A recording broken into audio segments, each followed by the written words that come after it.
This show, as I mentioned at the top, is presented by Roastar Coffee Packaging. They've been Yeah, incredibly supportive of the show and our efforts to share stories.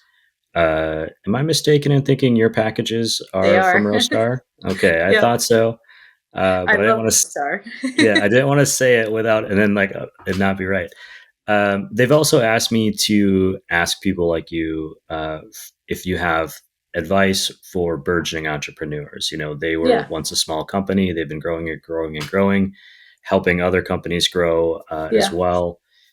Lots of small businesses are family businesses. So if a young family came to you, or a husband and wife, or whatever it was, yeah. said we want to start a business together, what advice would you offer them? Yeah.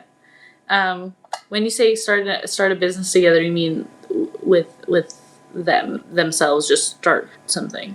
Yeah, a small, yeah, it doesn't have to be they don't necessarily have to start it. I guess I would say as like a partnership, but just a small Just business. giving. Like we're going to step away from the corporate world or our other job, Yeah, give it a go to do it on our own. I think maybe that's more of the value there. Is like I'm going yeah, to go try it on my own. What would yeah, you say? Because you've been through it, you're in it, but yeah. you've been through that first wave of it.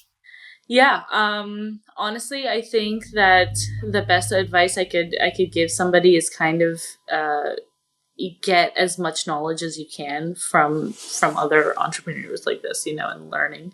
I had Mike Ebert, who helped me kind of formulate a lot of things. Companies like Roastar that really helped. So those are little tidbits that you kind of learn, and I think that the advice would be to kind of gain as much information as you can before you really start.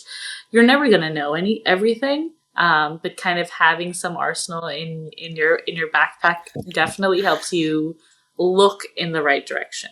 Hmm. Um, and and I think that like focusing on the product is very important. I think focus on the quality of the product, and the rest kind of follow. When you're proud of your product, you'll be able to talk about it better. You'll be able to market it better, and you won't have to worry about things like returning customers. It's more acquiring new customers, and that's something that can be done.